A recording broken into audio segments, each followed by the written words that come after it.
Ya me desmuteo así salgo del mundo.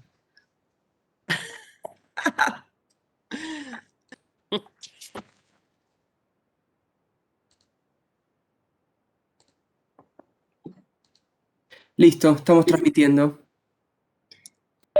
Bueno, buenas tardes a todos y a todas, a todes. Comenzamos, damos inicio a esta nueva charla del ciclo Seguridad y Género, que junto con la Defensoría estamos realizando. Este es el tercero y último encuentro, es el tercer jueves y el último jueves de estos encuentros que la verdad vienen saliendo de manera muy interesante. Digo, es un día muy especial hoy, estamos en 3 de junio, se conmemora un aniversario más del Ni Una Menos, así que la charla de hoy también está atravesada por esta cuestión. En verdad, yo creo que todo el ciclo, cuando empezamos a armar este ciclo de charlas, el telón de fondo era el Ni Una Menos también, así que creo que hoy vamos a conversar un poco también sobre eso. No me quiero adelantar a lo que van a plantear los panelistas, pero me parece interesante o un dato, un índice del momento que estamos viviendo. Bueno, por supuesto, comentar que está siendo grabada la charla, se va a estar proyectando en vivo a través de la Defensoría y a través también de la página del Instituto de Investigaciones Gino Germani, y va a quedar alojada también creo que ahí, así que la idea es que cada panelista de los que nos acompañan hoy más o menos exponga unos 15 minutos, no más que eso, de manera tal de poder después dejar algún espacio para preguntas, comentarios, que los participantes pueden ir haciendo en el chat. La idea es que sean escritas los comentarios, las preguntas, etcétera, para charlar al final.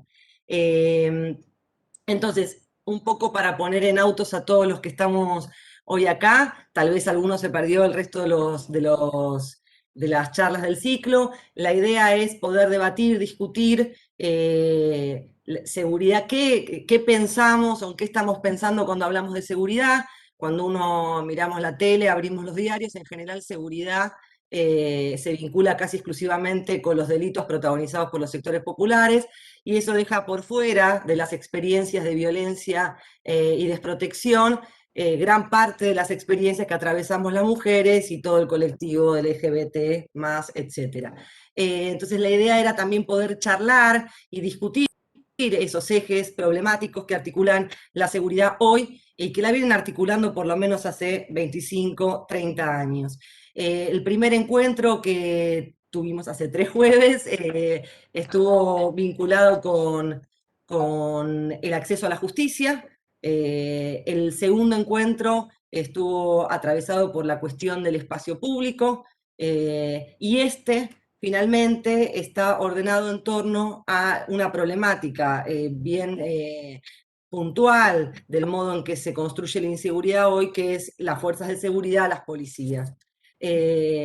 Dije antes desprotecciones varias y violencias que muchas veces son soslayadas cuando pensamos, hablamos y discutimos sobre seguridad, pero también, y en esa misma línea, sobre vulneraciones.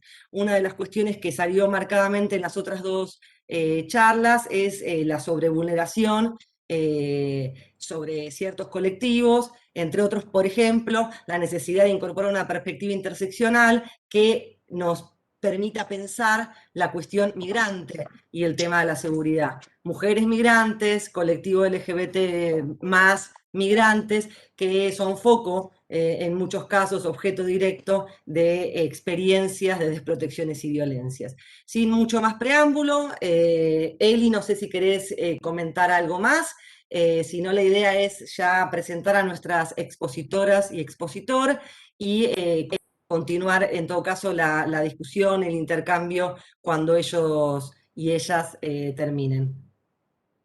Bueno, si Eli no quiere meter bocadillo ahora, entonces continúo. La idea sería, presento a los expositores y expositoras, y después retomamos la discusión más adelante.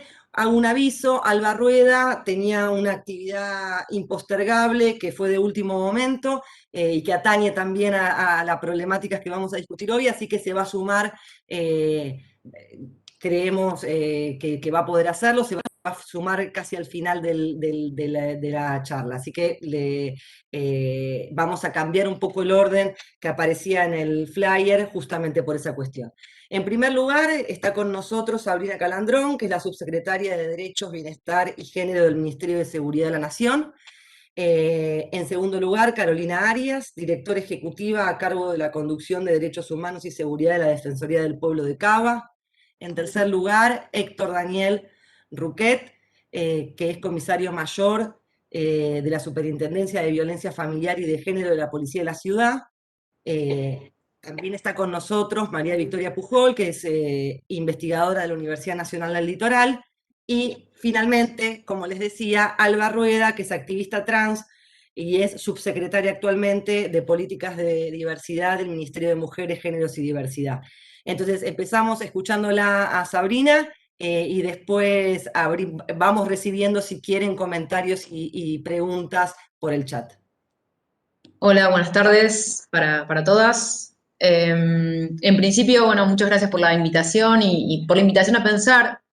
Suelo decir esto en las charlas y ya parece que es un invento, pero realmente tener el tiempo, a veces un par de horas, un rato, para poder escuchar personas que están pensando y que están debatiendo, que reflexionan acerca de la seguridad, es muy valioso para mí, muy valioso además en este ritmo de la gestión que a veces nos sobrepasa y nos lleva a una velocidad que es bastante rápida y difícil de detenernos de repente a pensar un poco.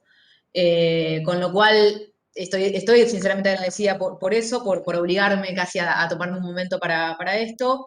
Y como decía Gabriela, la verdad es una fecha también muy simbólica, importante para quienes pensamos la seguridad en esta clave, ¿no? En clave de género. Yo hoy pensaba cuando imaginaba un poco este espacio, esta charla, en la importancia, ni una menos, la importancia que tuvo para un poco acelerar el tiempo de colocar en agenda el tema de las cuestiones de género en la seguridad.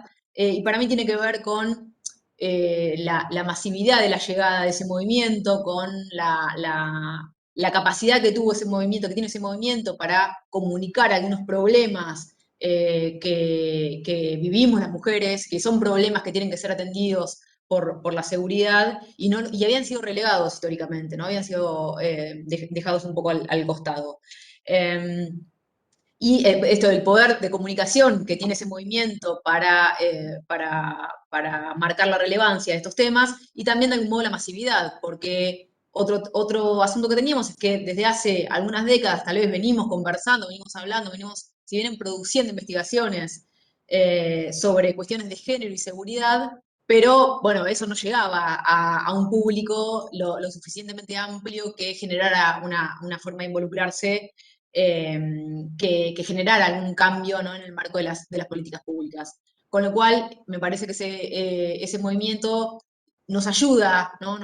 Fortalece este proceso de instalar como un tema de relevancia en la agenda de la seguridad las cuestiones de género. O, dicho de otro modo, marca la necesidad de pensar a la seguridad desde una perspectiva de género. Creo que, de nuevo, venía siendo un tema de algunos círculos, de algunos espacios, pero que no había logrado tal vez la amplitud y la masividad que empieza a lograr en estos últimos años. Ahí hay un desafío, creo que general, yo lo vivo de forma personal, porque tiene que ver con rediseñar o repensar, rediscutir las cuestiones de seguridad, las políticas de seguridad. En esta clave implica sentarse también a pensar a la y con la policía. Y eso, digo, históricamente, por diferentes razones, y hay razones, está claro, el movimiento feminista, incluso el movimiento político, ¿no? En términos más generales, bueno, desconfío de la policía, repito, por varias razones que no vienen al caso, pero que las conocemos, con lo cual sentarse a pensar a la policía y pensarla con la policía es para quienes venimos del feminismo, quienes venimos de la universidad, de las ciencias sociales, tal vez, y de la militancia, implica algunos desafíos, implica también algunos dilemas morales, ¿no? Algunas preocupaciones que nos vimos en los últimos años con la necesidad de sortear, de dejar atrás para poder efectivamente impulsar algunas modificaciones, algunos cambios, algunas renovaciones que le exigimos a la policía y a la seguridad, y se lo exigimos porque es un eslabón central en la protección de las mujeres, en la protección de los derechos de las mujeres. Es un eslabón central porque es un eslabón que está, eh, digo que es la primera llave en términos de emergencia y de alertas para la atención de diferentes formas de violencia por razones de género.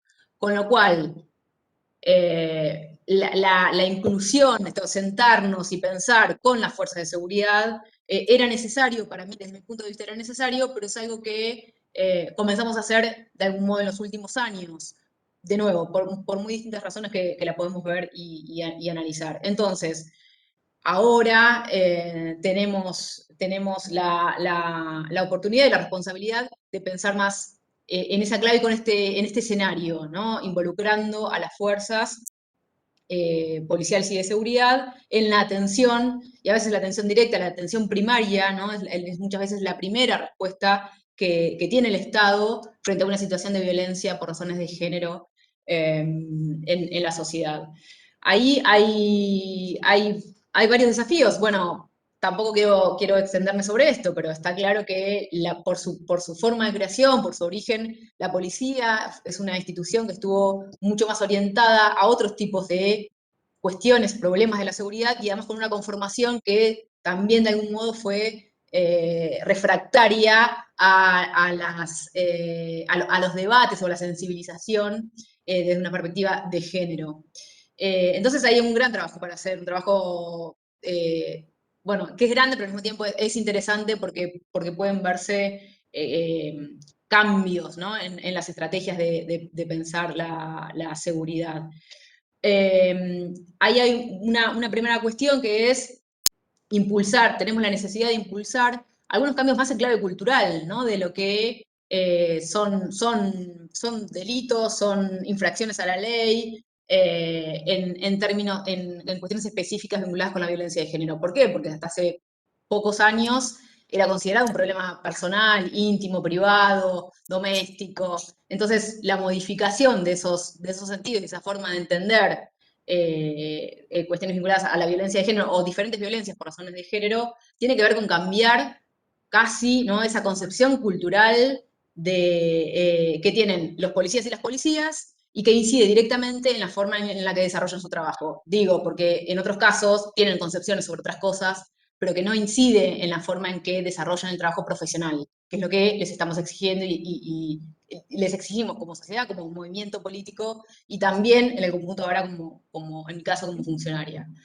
Entonces ahí hay un trabajo que hacer con prejuicios, hay un trabajo que hacer con la cuestión más conceptual y cultural de quienes son parte de las fuerzas de seguridad.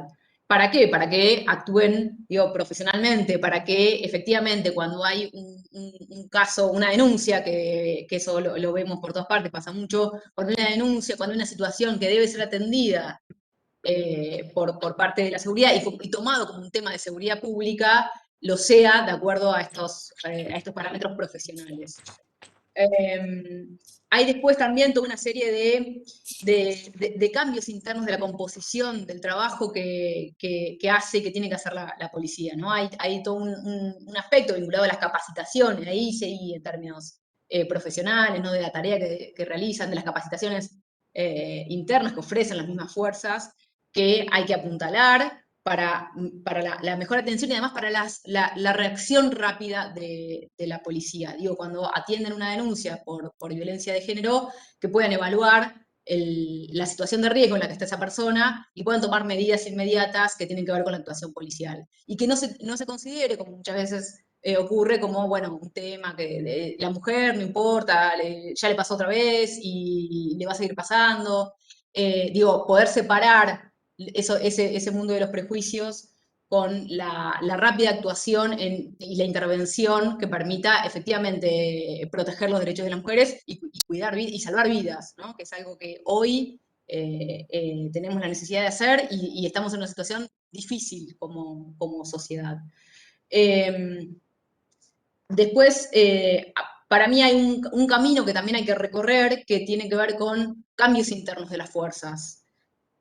Eso incluye tanto la organización para, digo, los dispositivos de seguridad que permitan captar y atender problemas, problemas de seguridad vinculados con cuestiones de género, pero también tiene que ver con la composición del personal. Como decía, sabemos que las fuerzas son fuerzas que se conformaron, se crearon compuestas únicamente por varones, casi todas ellas, la mayoría, y que generaron una forma de trabajo que también está impulsada por el modo en que los varones ocupan diferentes roles en la sociedad. Entonces, modificar eso significa la inclusión de mujeres, significa la inclusión de personas trans, significa la inclusión o terminar con la exclusión de personas a las fuerzas solamente por su identidad de género y empezar a poner por delante las capacidades y habilidades que tienen las personas para el desarrollo de un trabajo. Esto suena obvio, pero no, si nosotros miramos la composición de las fuerzas, no lo es, ¿no? Digo, gendarmería, por ejemplo, donde menos de un 15% de personas que la forman son mujeres. Me parece que eso tiene una incidencia directa en el modo en que desarrollan el trabajo y en el modo en el que atienden y en el modo en que además construyen la autoridad profesional, ¿no? Hacia adentro. Creo que las fuerzas, las policías, las fuerzas de seguridad tienen que modificarse como herramienta para poder atender de una forma más adecuada problemas que son diversos. Porque también es importante pensar que en la medida en que los problemas fueron cambiando y van cambiando el modo en que creemos como sociedad, como Estado, que tienen que atenderse y abordarse, tienen que modificarse esas herramientas que lo abordan y lo atienden. Y acá esas herramientas son las fuerzas. Con lo cual, ahí hay un tema y hay otro que es incluso las mismas situaciones de violencia que se viven adentro de las fuerzas. Por la composición que tienen, también por la estructura que tienen, eh, digo, entre las fuerzas hay una mayor cantidad siempre de denuncias por violencia de género que contra integrantes de las fuerzas que en cualquier otra profesión. Y eso es algo que tenemos que atender porque no solamente habla de cómo digo, se vinculan internamente, sino cómo conciben a las personas, a las mujeres, a las personas trans y cómo actúan con ellas. Digo, hay una historia de hostigamiento interno que tenemos que lograr parar, detener y sancionar. Ahí los espacios de capacitación y sensibilización tienen toda una tarea para hacer, pero hay otro gran desafío que tenemos y que no podemos soltar, que está vinculado con la conducción política de las fuerzas y también con las instancias de control internas, externas y más o menos. Acá pienso en el control sobre las fuerzas que ejercen las mismas fuerzas, también las que ejercen las instancias políticas cercanas, como el ministerio, pero también en el impulso que tienen, volviendo al inicio, ¿no? Las organizaciones de la sociedad civil, las organizaciones políticas, que son capaces también de generar una orientación, de generar, ¿no? de ir marcando el camino de qué tipo de seguridad queremos y qué tipo de tareas les exigimos a las policías y las fuerzas de seguridad. Parece que, digo, en términos generales, en términos globales, son los temas los ejes que son importantes para mí mirar cuando pensamos en la seguridad en clave de género, y bueno, que cada uno de ellos, por supuesto, se puede abrir bastante. Así que paro acá para cumplir con los tiempos y en todo caso seguimos después con las preguntas.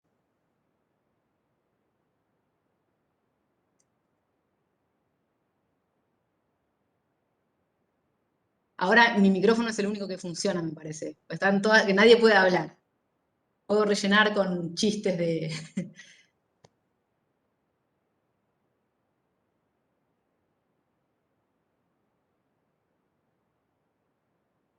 Ahora sí, ¿me escuchan? Sí, Eh, sigo yo, ¿no? Bueno, bueno, sí. también en primer lugar quiero agradecer por la oportunidad de compartir este espacio. Esta ya es la tercera jornada, la tercera charla de estos ciclos que resultan un espacio de debate, la verdad que muy interesante, muy necesario. Y bueno, yo, como les decía recién en la presentación, formo parte de la Defensoría del Pueblo. Actualmente yo estoy a cargo del área que se ocupa del monitoreo de las fuerzas de seguridad y puntualmente la policía de la ciudad, que es la fuerza local. Sin embargo, no puedo, antes de introducirme en lo que va a ser, digamos, mi participación en cuanto a mi experiencia respecto de las fuerzas de seguridad, de la temática, no puedo dejar de referirme a todas las áreas que trabajan los temas de género de la Defensoría del Pueblo, que la verdad que es un trabajo intenso que vienen realizando hace muchos años y que han triplicado los esfuerzos durante lo que fue toda, digamos, el contexto de pandemia, ¿no? Porque, repito, si bien yo trabajo el tema que está relacionado a la fuerza de seguridad, también está el programa de atención de niñez, adolescencia y género, que viene trabajando hace rato la temática y tiene dos áreas bajo su dependencia, ¿no? El programa está a cargo de María Elena Nadeo, que es referente también en el tema de género, y bueno, y después está la coordinación de género al cargo de Silvina Lico y después está el observatorio. A cargo de Sonia Santoro. Les quería contar un poco porque me parece muy interesante también para los asistentes que conozcan, ¿no? La coordinación de género se encarga de la atención y asesoramiento de las mujeres víctimas de género y además hace un monitoreo de las políticas públicas en materia de género, derechos humanos y de igualdad. Por otro lado, también acompaña y asesora a instituciones públicas de la sociedad civil y en la redacción y puesta en funcionamiento de protocolos internos para el abordaje de violencia de género intrainstitucional. Así, por ejemplo, con TELAM, con Radio Nacional, con clubes, actualmente están por firmar un convenio con el Club San Lorenzo. Digo, me parece importante destacar este trabajo que además se coordina también con el Consejo de Derechos Humanos de la Defensoría del Pueblo, que tiene bajo su órbita dos programas de asistencia jurídica gratuita. Brinda patrocinio jurídico gratuito en dos programas distintos y uno de ellos justamente es el de acceso a la justicia para las situaciones de violencia de género, ¿no? Que es el programa especializado en violencia de género que ya hace desde el año 2016 que está funcionando en la Defensoría y justamente lo que hace es un abordaje integral, no solamente un asesoramiento o un acompañamiento jurídico, sino hace todo un abordaje integral a través del cual también le da intervención a distintas áreas de la Defensoría, como por ejemplo el programa de niñez, adolescencia y género, las coordinaciones operativas de salud mental, emergencia psicosocial, promoción social, inclusión social, porque como ustedes saben, el programa tiene muchísimos aspectos que abordar y bueno, justamente ese es el objetivo del programa, de este programa que está bajo la conducción del Consejo de Derechos Humanos. Y les quería contar más o menos para que supieran, porque en el primer año, que va de octubre del 2016 a octubre del 2017, empezó a funcionar en el barrio Ricardelli. Además, ¿no?, de las sedes de la Defensoría. Y, por ejemplo, tuvo 334 consultas, de las cuales se judicializaron 40 y se resolvieron en mediación 13. Al año siguiente tuvieron 436 consultas, intervinieron en 118 procesos judiciales y resolvieron 42 situaciones en mediaciones prejudiciales. El aumento fue del 130%.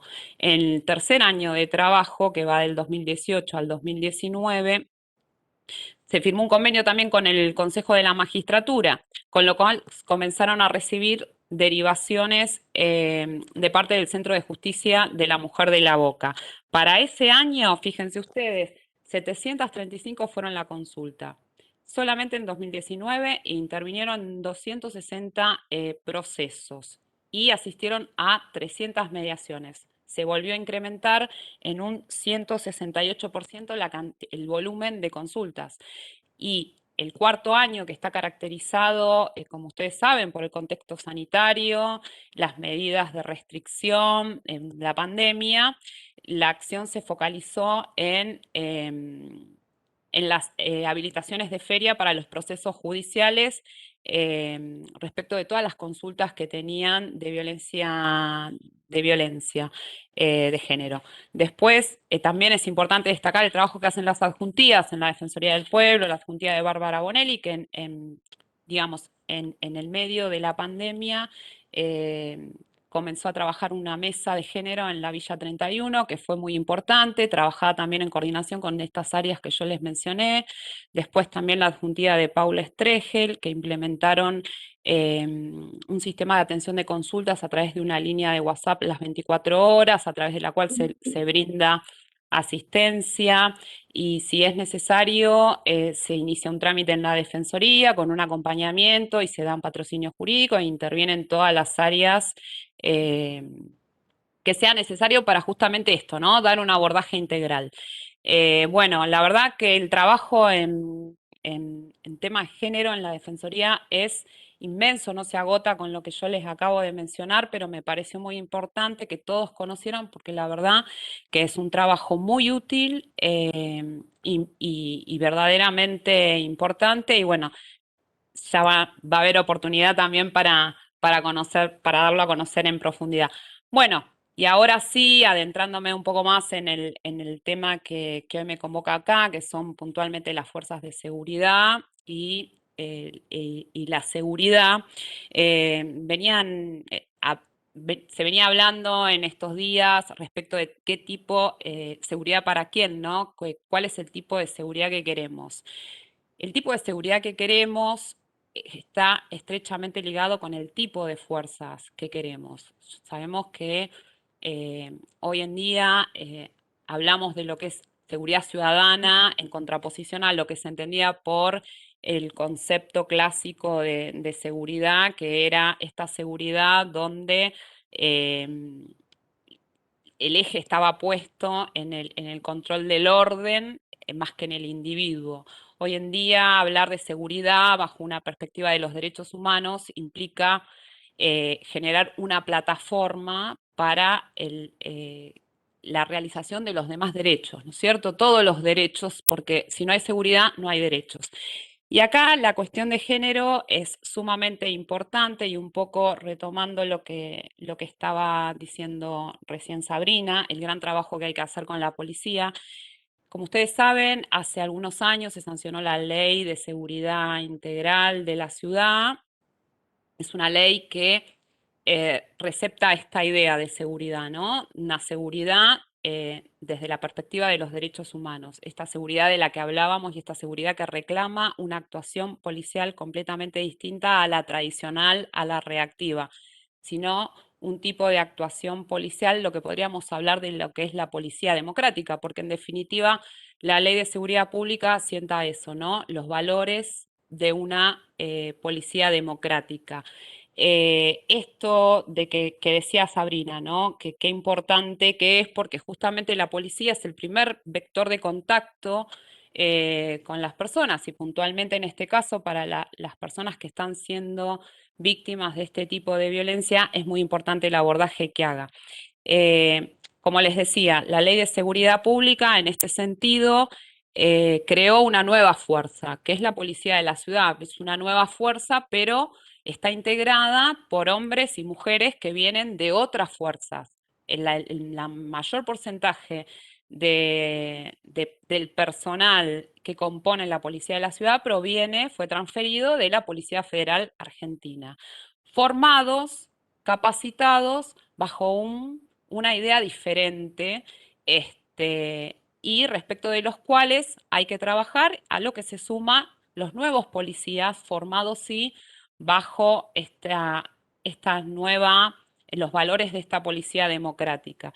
Entonces, y en los que nosotros, en la Defensoría del Pueblo, estamos participando en la formación, tenemos un espacio en el Instituto Superior de Seguridad Pública, en el cual damos un taller, pero un taller en el que nosotros no vamos a decirle a los cadetes cuáles son los derechos humanos, no vamos a recitar derechos humanos, es un taller práctico en el cual nosotros vamos y les mostramos todos los casos que nos llegan a la Defensoría del Pueblo y tratamos de trabajar en la construcción, en demostrar la importancia la importancia del vínculo entre la policía y la ciudadanía, porque, como decía recién Sabrina, es importante, es el primer vector de contacto, tiene que cuidar los derechos de las mujeres.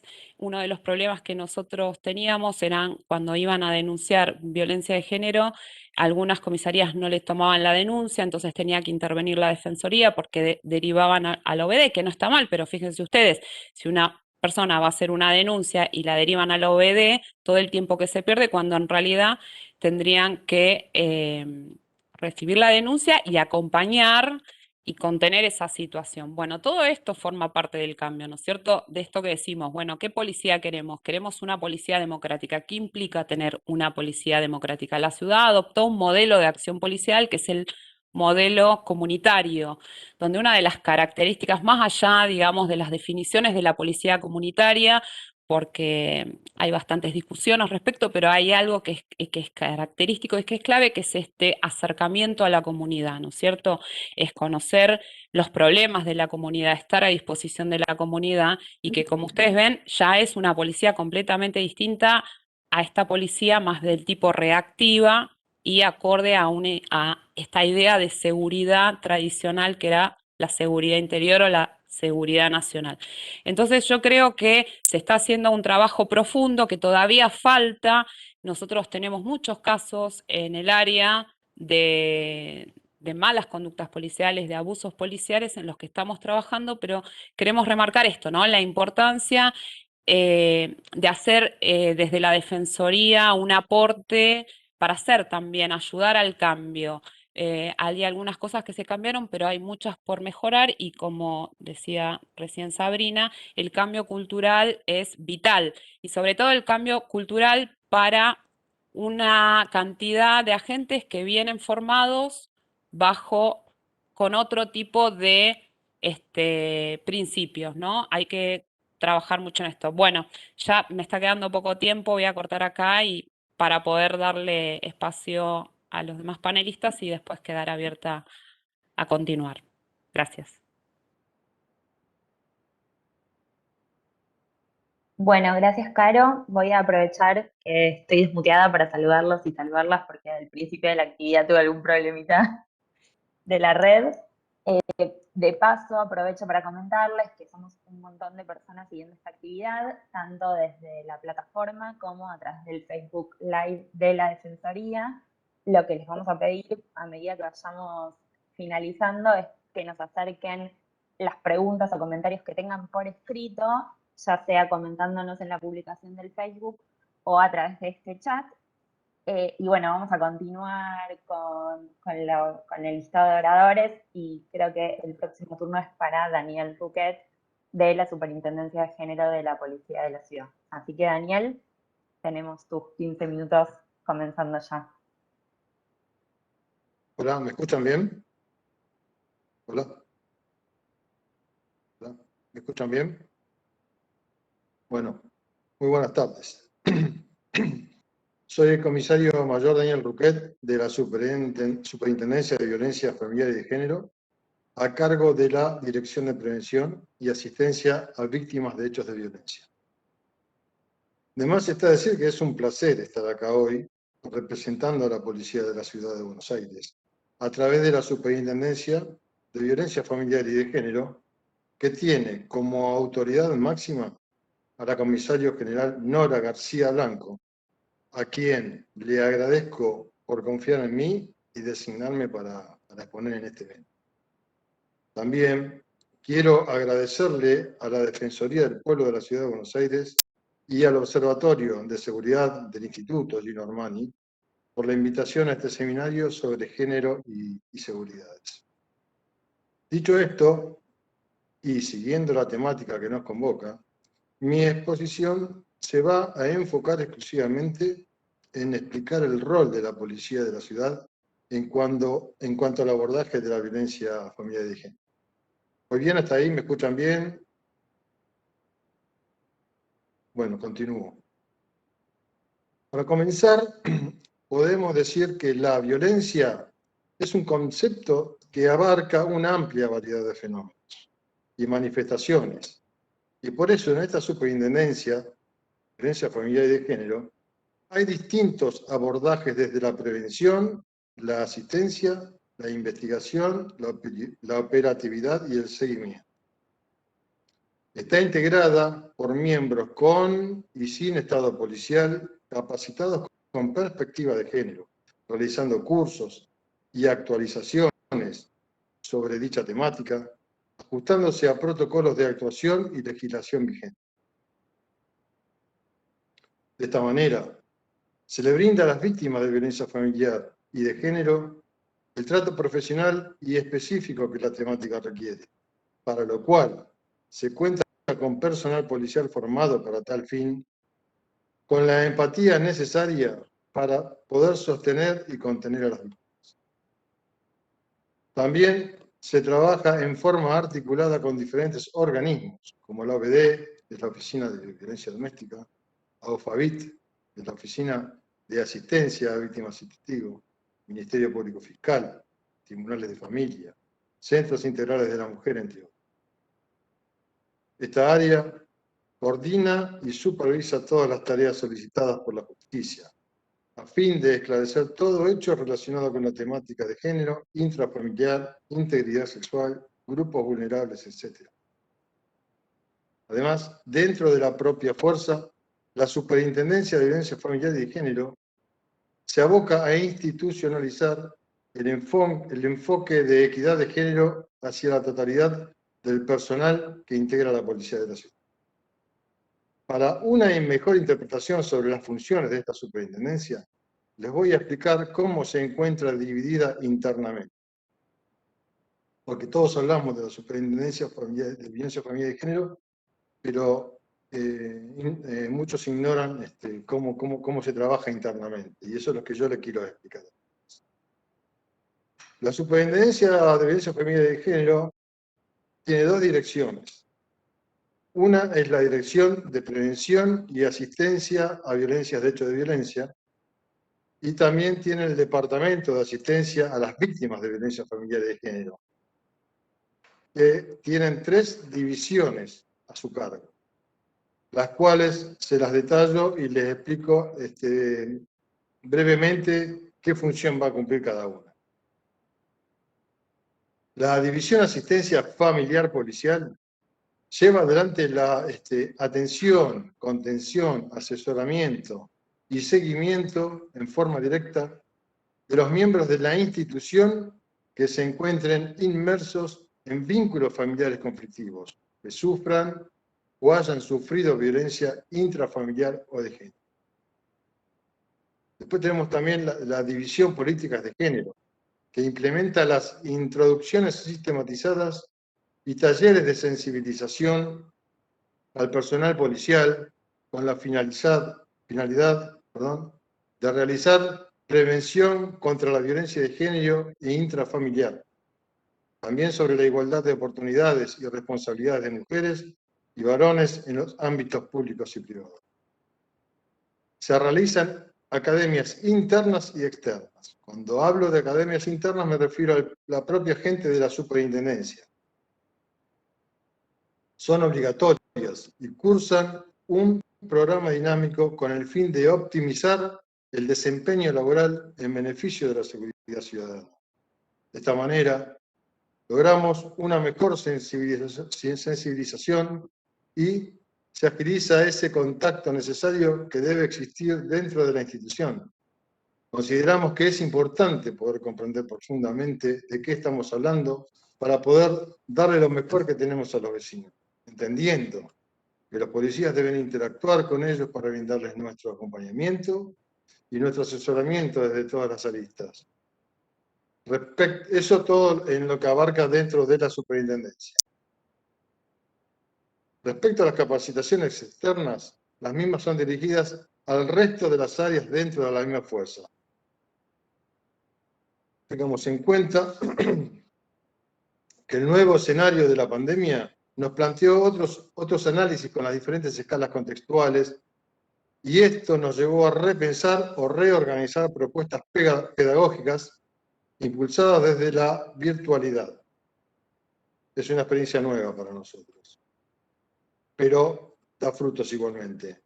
Entonces se generan a raíz de esto encuentros mediante distintas aplicaciones de videoconferencia, como las que estamos haciendo en este momento, como Zoom, Meet, entre otras. Diariamente la cantidad de participantes es muy alta y están muy bien organizadas. Entre las academias que estamos dictando, la dicta la División Política de Género con su gente especializada en dar academias, se está dando la introducción a la temática de género y violencia, que abarca introducción a la violencia doméstica, los ciclos de la violencia, los mitos, los recursos de la ciudad autónoma, de la ciudad de Buenos Aires. También se dan academias de herramientas para un abordaje respetuoso de la diversidad sexual, abarcando conceptos de diversidad sexual, diferencias entre identidad de género y sexo biológico, mecanismos de socialización de identidad de género, heteronormatividad, desconstrucción de lo binario, colectivo LGBTIQ+, el marco legislativo de la Ley de Identidad de Género, la Ley Antidiscriminación, violencia institucional. Y no nos podemos olvidar de la Ley Micaela también, que establece la capacitación obligatoria en los temas de género y violencia contra las mujeres para todas las personas que trabajan en la función pública. También tenemos dentro de la misma dirección que estamos abordando en este momento, la División Centro de Orientación a la Víctima, que coordina equipos de profesionales para asistir en forma inmediata a personas y familias que se encuentran dentro de la problemática familiar, con la finalidad de acompañarlos, brindando una respuesta rápida y profesional, ofreciendo la mejor opción para abordar la problemática. Esta misma división, Centro de Orientación a la Víctima, cuenta con 2 secciones. Una es la sección Asistencia Social Profesional. En esta sección, las licenciadas en Trabajo Social intervienen por orden de la justicia, cumpliendo con los pedidos de colaboración cuando la justicia solicita informes sociales a personas prevenidas. Orientan en materia de violencia familiar y de género, problemáticas y conflictivas familiares, niñas, niños, adolescentes en riesgo, tercera edad, etc. Realizan informes socioambientales, violencia de género, violencia familiar, intrafamiliar, adopciones, determinación de discapacidades, controles de legalidad, diligencias preparatorias, guardas, tutelas, curatelas, incumplimiento de cuotas alimentarias. Así también realizan informes socioambientales en oficios de urgencias en guardias, se hacen guardias de 24 horas los 7 días de la semana, cuyo objetivo fundamental consiste en clarificar en la urgencia la existencia de riesgo, a fin de solicitar medidas de coerción como de ayuda en el ámbito judicial. La otra sección es la sección Orientación y Asistencia Psicológica. Aquí las licenciadas en Psicología ejercen el abordaje y seguimiento integral de las situaciones de violencia familiar y de género que se presenten. También tienen guardias pasivas de 24 horas durante los 7 días de la semana a disposición de los posibles casos que puedan surgir. Asesoran y hacen asesoramientos y hacen contención de urgencias en guardias de 24 horas los 7 días de la semana para víctimas que denuncien violencia de género. Se reciben requerimientos de juzgados en lo civil, Ministerio Público Fiscal, comisarías vecinales, sobre víctimas que realizaron denuncias, porque algunas de las víctimas no vienen a denunciar el género, van directamente a otras comisarías que les toman las denuncias, y bueno, a raíz de ello, las comisarías nos piden las cooperaciones a nosotros. También la OBD, los Centros Integrales de la Mujer, la OFABIT, etc. También se efectúan trabajos de articulación conjunta con la línea 137, que es el programa de las víctimas contra la violencia, en atención a víctimas de abusos o malos tratos causados por ejercicios de violencia, cualquiera fuese su naturaleza. Trabajan también las 24 horas, todos los días del año, cumpliendo un rol de seguridad exclusivamente, tanto en urgencias como en emergencias. Todo el equipo acompaña y asesora a la víctima durante la toma de la denuncia o las acompañan a instituciones de salud, OBD o refugios. Todo esto que les dije es en torno a la Dirección de Prevención y Asistencia. Por otro lado, tenemos la segunda dirección que integra esta superintendencia, que es la Dirección de Protección de Investigación de Delitos por Violencia Familiar y de Género, que es la dirección operativa que abarca toda la parte operativa de la superintendencia. La que ya les narré hace un rato es la parte de prevención y asistencia, ahora les voy a dar un panorama de lo que es de la parte operativa de la superintendencia de violencia familiar y de género. Esta Dirección de Protección de Investigaciones de Delitos por Violencia Familiar y de Género tiene dos departamentos. El primero de ellos que le voy a detallar es el Departamento de Protección Familiar y de Género, de Violencia Familiar y de Género, que tiene las áreas de protección familiar que están distribuidas en el ámbito capitalino. Tenemos 4 áreas, que son las áreas este, sur, oeste y norte, que están distribuidas en forma estratégica dentro de la capital federal. Vamos a decir que el área este, tenemos 15 comunas en total. El área este abarca la comuna 1, la comuna 2 y la comuna 5. Después, si quieren y hay tiempo, les voy a pasar las direcciones de cada una. Ahora me parece que me va a llevar mucho tiempo. Y los teléfonos, si quieren, también. El área sur abarca las comunas 4, la comuna 8 y la comuna 9. La comuna oeste, que abarca las comunas 6, las comunas 7, la 10 y la 11. Y el área norte, que abarca las comunas 12, 13, 14 y 15.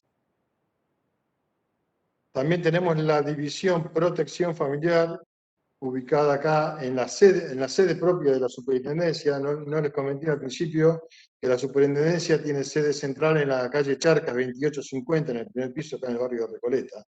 Dentro de esta misma superintendencia está la División Protección Familiar, que atiende también denuncias.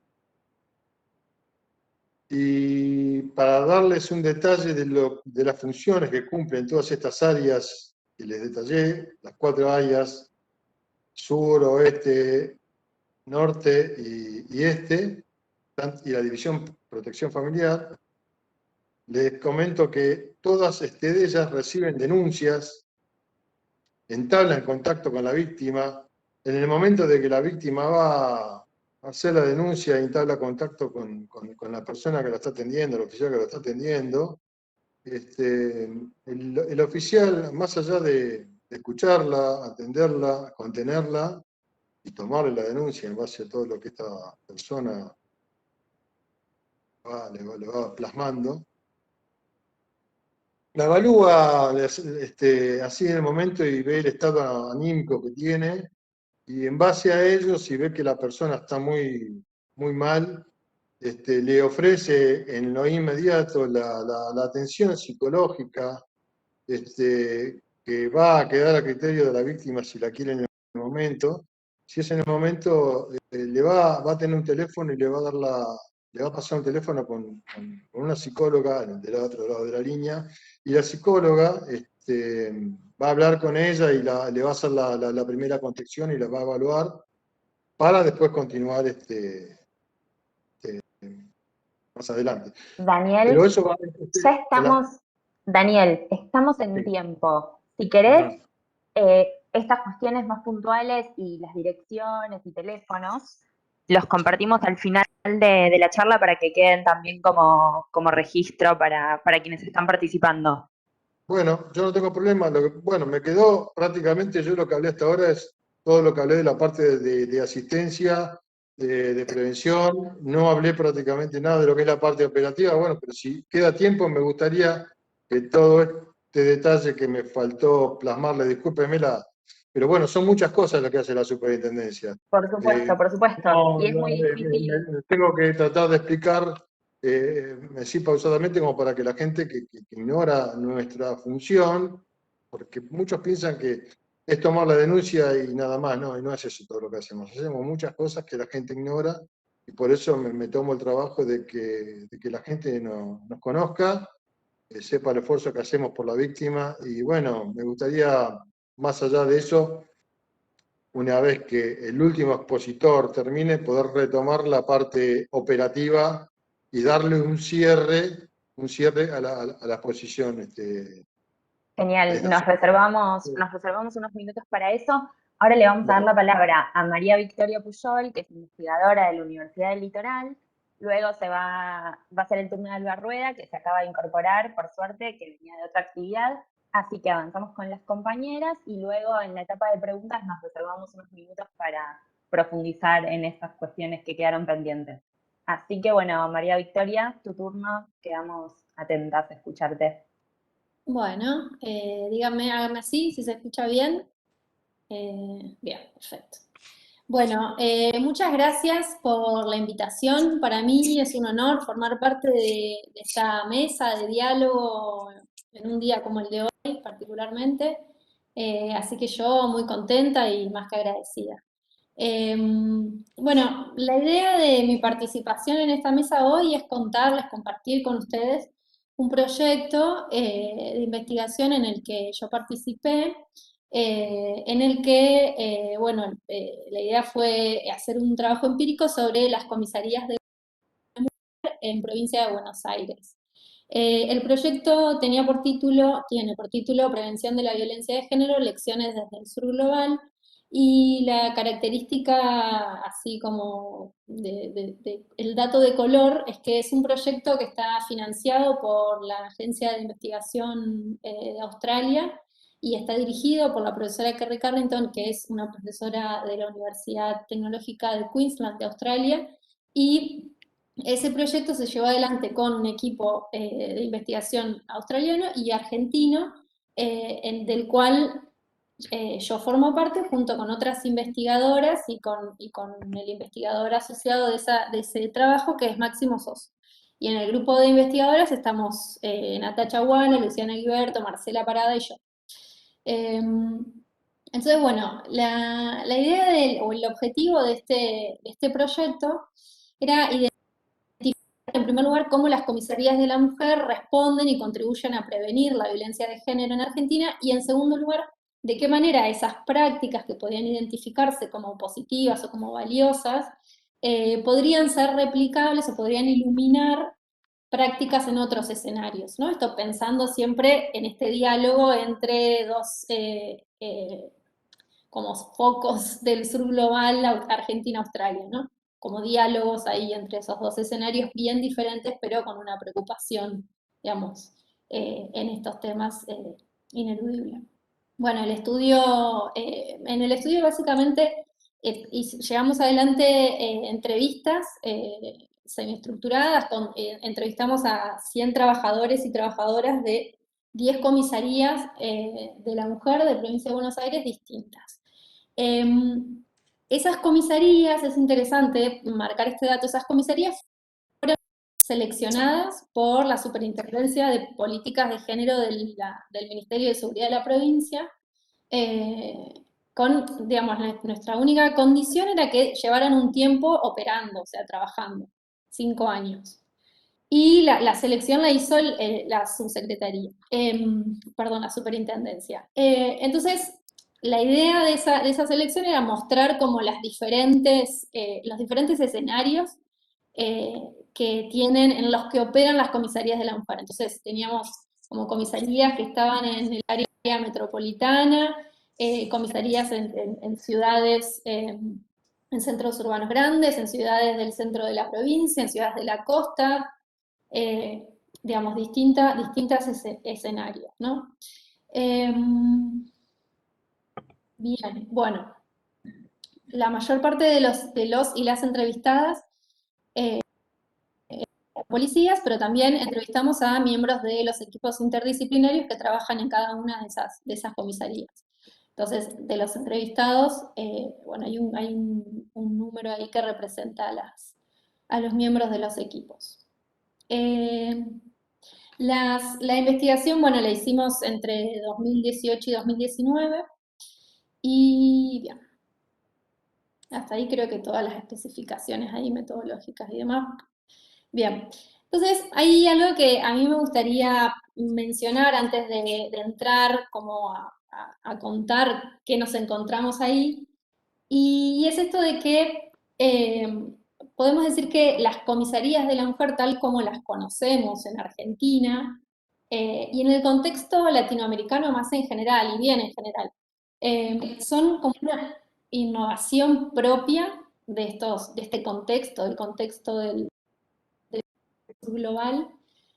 Brasil fue la primera comisaría de la mujer se abrió en Sao Paulo en 1985, y le siguieron diferentes países latinoamericanos y también en otros contextos como India. En Argentina, la primera comisaría de la mujer abre en el año 1988, y actualmente en Provincia de Buenos Aires hay 131 de acuerdo a los registros actualizados que se pueden encontrar, digamos, en la página del ministerio y demás, como información pública. Pero hay un aumento marcado a partir del 2015. ¿No? En el 2015, en ese mismo año, se abrieron 46. Y de hoy por hoy representan una de cada 5 comisarías que hay en Provincia de Buenos Aires. Entonces, si bien pueden pensarse estas comisarías de la mujer que están conformadas mayormente por mujeres y atienden problemáticas, si bien no exclusivamente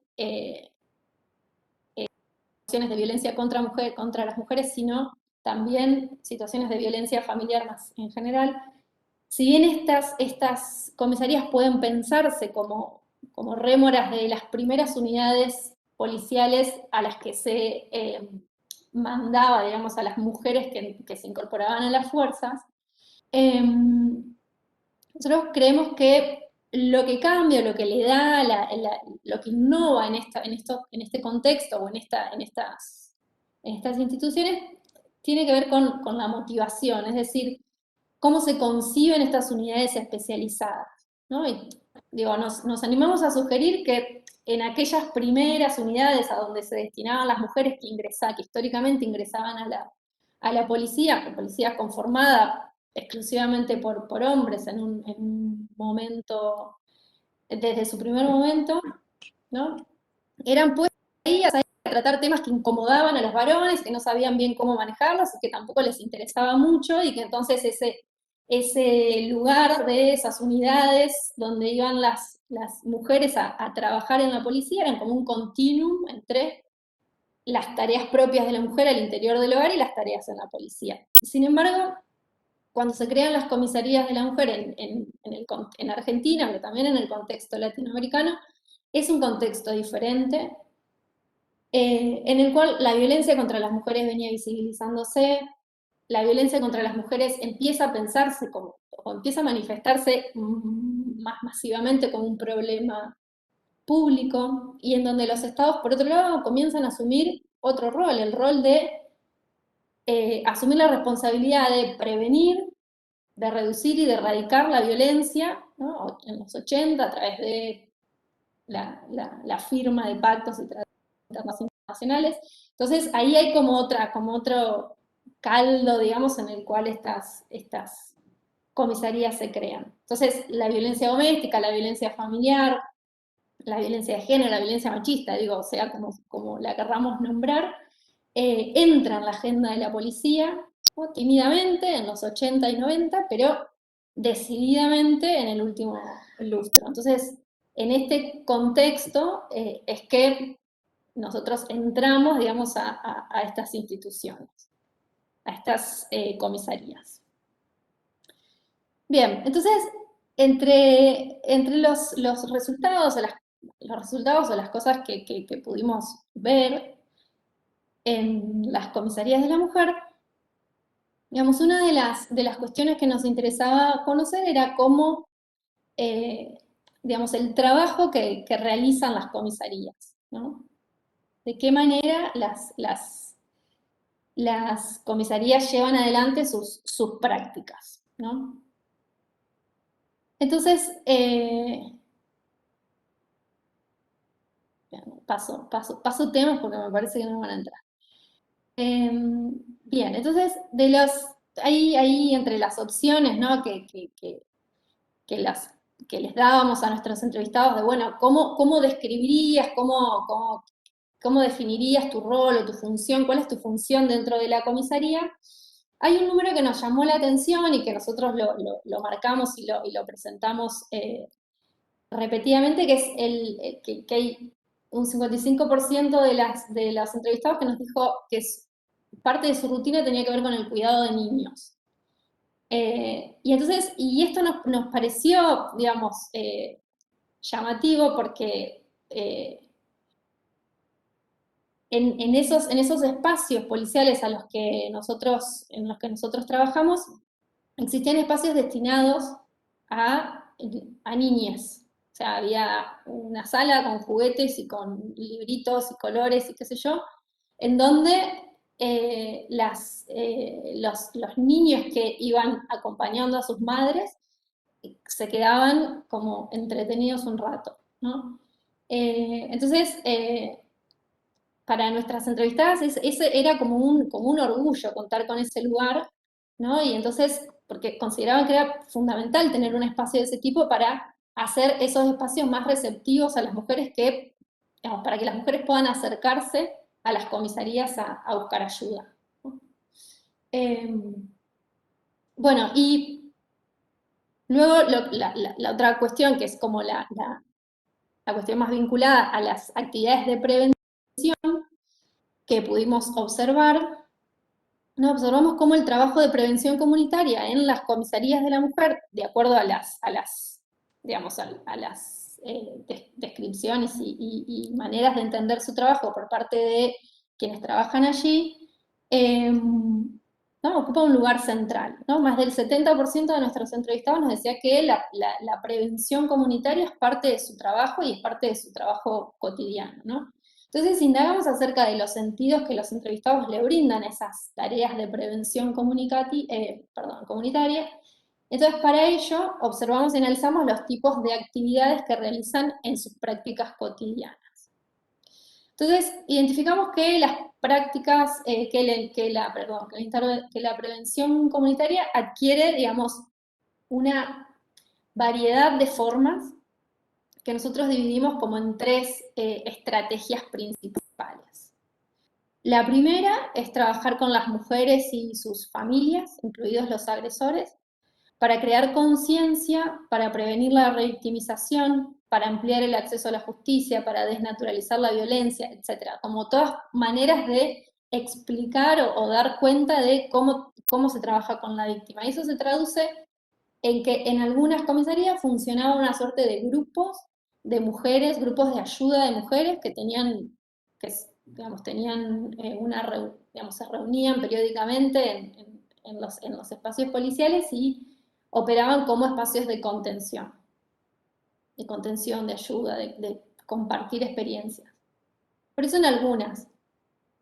La mayor parte de la traducción de esa vocación a ayudar, digamos, o a prevenir o a desnaturalizar la violencia, tenía más que ver con una suerte de disposición de quienes atendían a las mujeres, de escuchar atentamente a estas mujeres, de brindar la información correcta respecto de leyes, procesos, etc. Y también a brindar consejos, ¿no? Eso aparecía ahí como una herramienta. Pili, Sí. perdón, te quedan unos minutitos, pero te aviso para que vayas redondeando si podés. Sí. Sí, la segunda estrategia así de prevención comunitaria, si se quiere, está vinculada con el trabajo en la comunidad propiamente dicho y se traduce en talleres, charlas, etcétera, que las y los entrevistados como manifiestan que ellos tienen como el mandato de realizar una actividad de estas mensualmente y entonces lo hacen. Y en esas charlas como difunden qué es lo que la comisaría hace y cuáles son los temas que atiende, pero a su vez agregan en algunos espacios de estos, en algunos espacios en los que trabajamos, agregan como una agenda de eventos varios, ¿no? Para el 3 de junio, para el 8 de marzo, para el 25 de noviembre, como arman folletos, salen a repartirlos, hacen, no sé, maripositas y pines y salen y reparten en la esquina, como arman ahí como una agenda para vincularse con la comunidad. Y la tercera tiene que ver con colaborar articuladamente con otras organizaciones del Estado.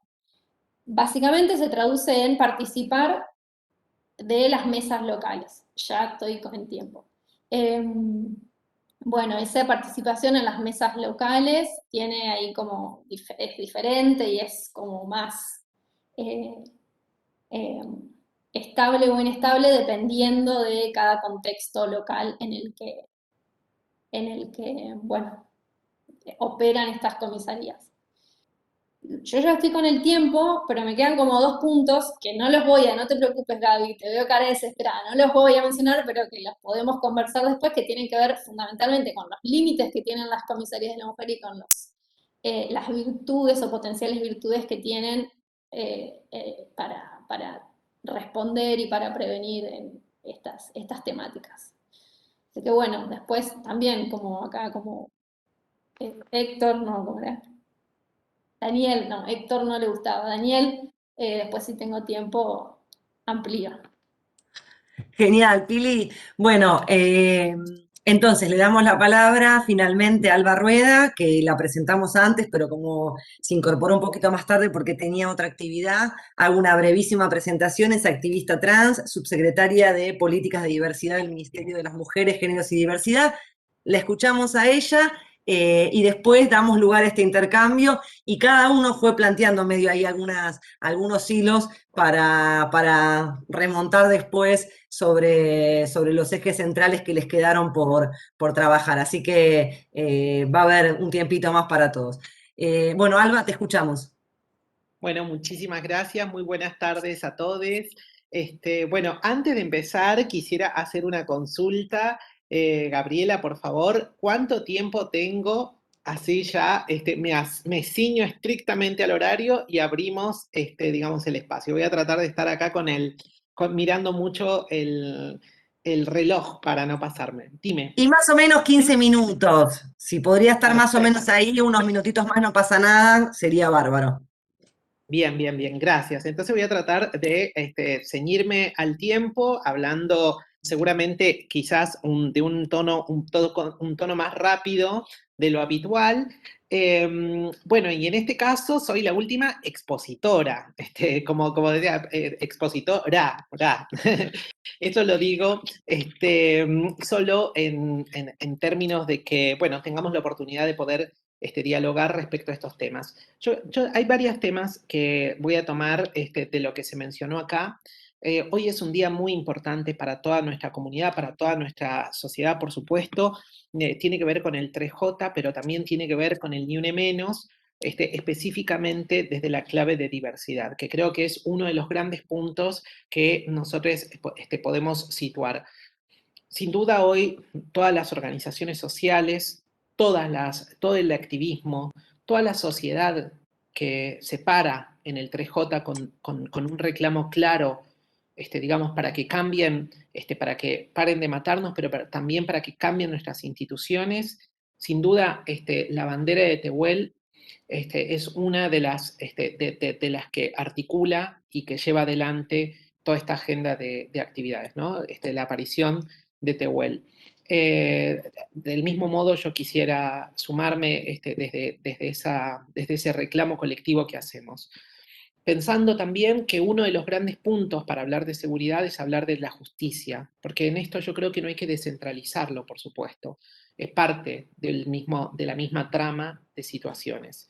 Y pretendo, en los minutos que tenga hoy, en poder hablar, digamos, justamente de todo el ámbito que aborda para nosotros, desde la diversidad, desde las disidencias sexogenéricas, justamente este gran punto que significa pensar y hablar sobre la seguridad como concepto, como un ejercicio de ciudadanías, pero también como el resultado de determinados ámbitos del Estado que intervienen en el ordenamiento social.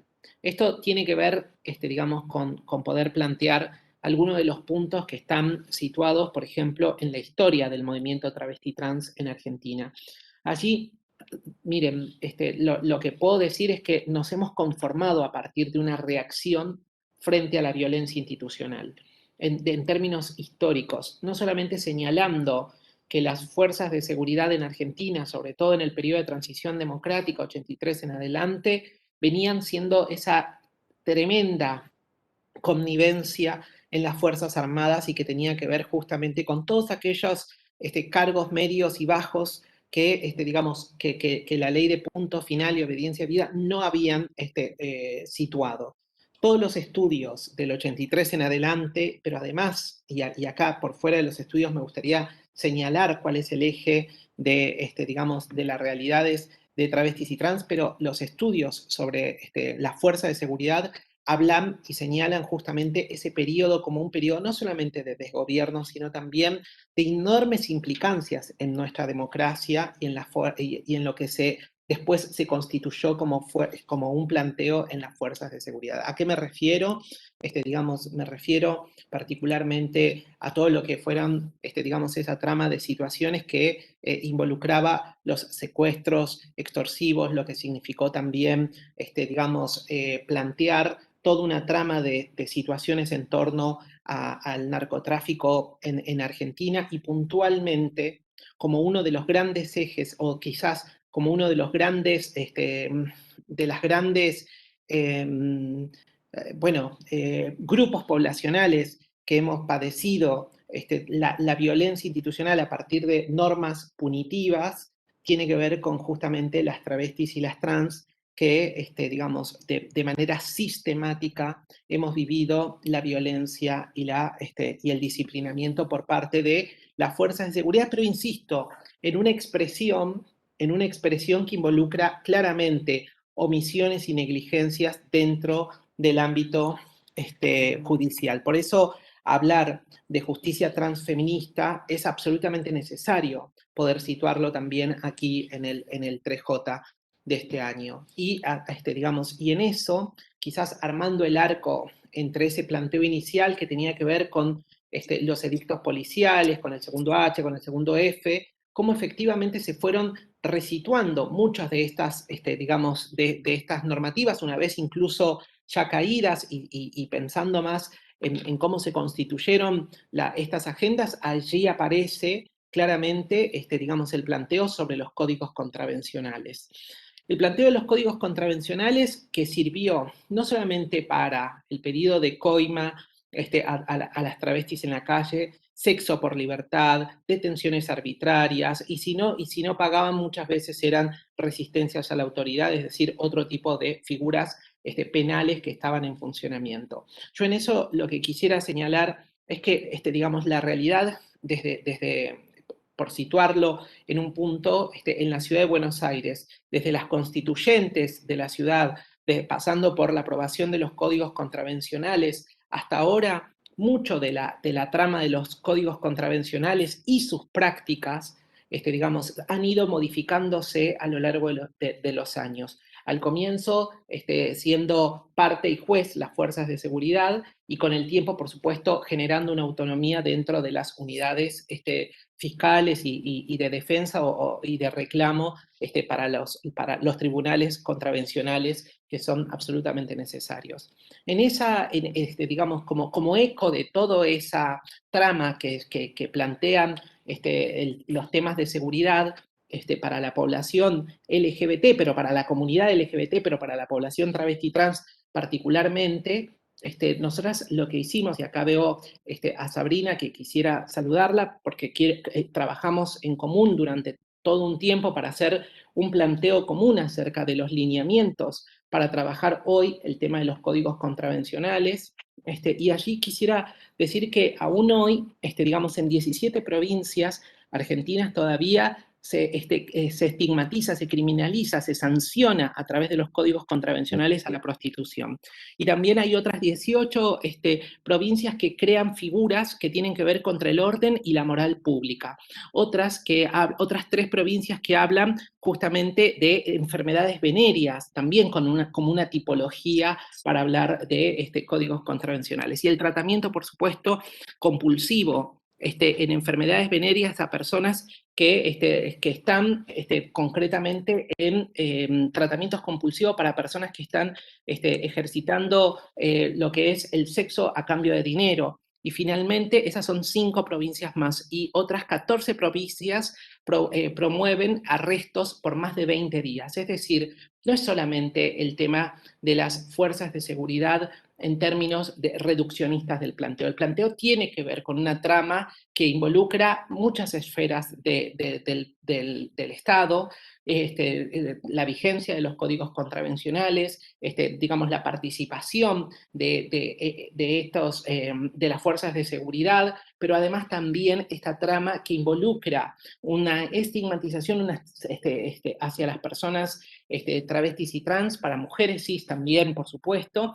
Entonces, yo creo que para sintetizar un poco, digamos, el tiempo con el que tengo para poder hacer estos planteos, lo que me gustaría decir es que necesitamos hablar, por supuesto, del ámbito de seguridad, pero en un concepto que involucre estas esferas, en los lineamientos que hemos establecido, involucra, por supuesto, un trabajo en conjunto con las provincias, pero además, lo que me parece que nos queda también decir es que el punto de partida no es un espacio de igualdad, sino si hay algo que da cuenta la historia de los códigos contravencionales y este cruce con las personas, con la población travesti trans, es que realmente el grado de inequidad, de desigualdad, de obstáculos en el acceso a la justicia, es decir, de la falta de igualdad entre las personas, todavía hoy sigue siendo uno de los grandes temas para poder plantear justamente en la perspectiva de género y diversidad en términos de ejercicio de nuestras ciudadanías.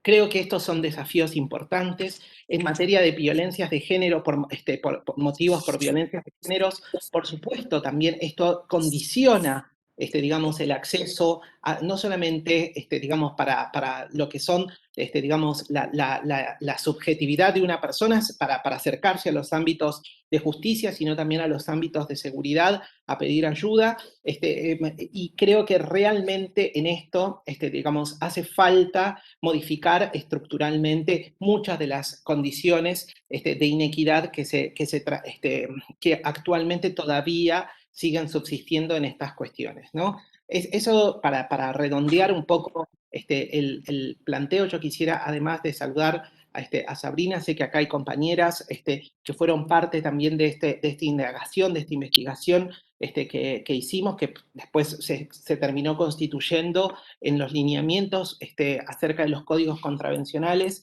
que trabajamos desde el Ministerio de las Mujeres, Géneros y Diversidad, junto con la Secretaría de Derechos Humanos y, por supuesto, el Ministerio de Seguridad de la Nación, pero para poder saludar no solamente a las compañeras que son parte del equipo y que fueron, digamos, hacedoras de este primer informe que terminó constituyéndose en los lineamientos, pero lo que sí creo que debemos hacer es poder pensar justamente cómo hoy podemos situar nuestros planteos de gobierno en torno a la democracia y justamente, digamos, trayendo a colación el esquema de lo que es la categoría de género y diversidad para poder hablar de esto en términos de seguridad. Yo creo que lo que significa para estas instancias, sin duda, acá creo que ahí se cambió, ¿no? Esto es... Algo está sucediendo con el... Sí, ahí está. Bueno, Ahí está. son y media, entiendo que este es el tiempo que tenía para exponer. Yo lo que quería simplemente destacar y señalar es que justamente un planteo en la perspectiva de género y diversidad implica también reconocer toda una trama histórica que actualmente está vigente y que necesitamos comprometernos en modificar, en erradicar, en modificar a través de prácticas que tengan esta conciencia de esa desigualdad estructural. No se trata solo de abrir el servicio, sino también de que ese servicio sea accesible y borrar, por supuesto, los obstáculos, no solamente materiales, sino también simbólicos que constituyen hoy el planteo sobre la igualdad de las personas. Muchísimas gracias a todos. Gracias a vos, Alba. ¿Se me escucha? Sí, sí, perfecto, Gaby. Perfecto, porque no veía ahí el microfonito. Bárbaro. Bueno, la idea entonces ahora es levantar algunas de las preguntas. Ahora lo va a hacer Eli, eso de la que han participado en el chat. Yo no quería dejar de decir algunas cosas y también alguna pregunta, que, sobre todo pensando en la relación entre las tres charlas, la charla seguridad, género y acceso a la justicia de hace 2 jueves, la charla del jueves pasado sobre espacio público, seguridad, género y espacio público, y esta última porque me parece que hay líneas de continuidad en ciertas temáticas y ciertas discusiones que creo que es interesante retomar. Una pregunta que me parece que le querría hacer a todos, a todas y a todos, y que me parece que el que tenga ganas, si quiere, la puede levantar. Creo que decía Sabrina al inicio que de alguna manera el Ni Una Menos, digamos, permitió darle masividad a ciertos reclamos, marcar la relevancia de ciertos temas, etcétera, pero un efecto inesperado, podríamos decir, yo diría indeseado, por lo menos para este campo tal vez no todos, o todas, pero creo que sí podría ser un piso común, es que también habilitó ciertas derivas punitivas. Entonces, solo de manera provocadora lo digo así, pero me parece que querría que pudiéramos también conversar un poco respecto de eso, porque después de todo, las tasas de encarcelamiento siguen siendo las mismas sobre los mismos sectores, etcétera. Entonces me parece que hay algo ahí que me gustaría que podamos discutir y que lo planteo más en general para todos.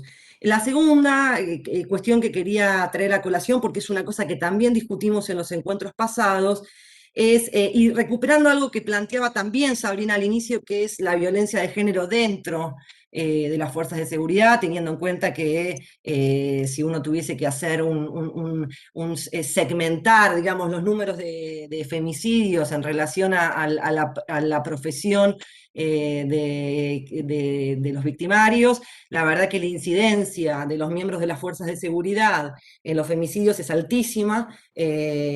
También hay datos, por ejemplo, de Estados Unidos, que el 40% de los funcionarios, acá no hay de esos, pero de los funcionarios de las fuerzas de seguridad en Estados Unidos ha ejercido violencia de género en el ámbito doméstico. Entonces me parece que ahí hay un tema interesante y del cual, que voy a decirlo ahora, pero Sabrina no hizo ningún comentario y quería preguntarle si, porque sé que hay algunas cosas trabajadas en ese sentido, cómo seguiría la cosa respecto a el abordaje sobre nuevas masculinidades, porque ahí hay un nudo problemático respecto de no solamente de las constituciones, de las subjetividades de las mujeres y diversidades, sino sobre todo de las masculinidades. Entonces me parece que ese es otro punto que, insisto, se vino charlando de manera de costado en el resto de las charlas y me parece que había que recuperar.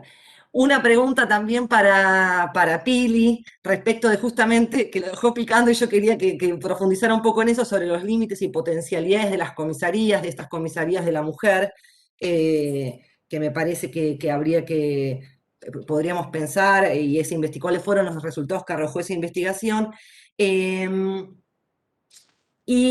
No, me llamo a silencio, tengo algunas más para Albe, que yo, pero prefiero a ver si Eli puede levantar algunas en general, o si Andrea quiere también hacer algún comentario o alguna consulta, pregunta, etcétera.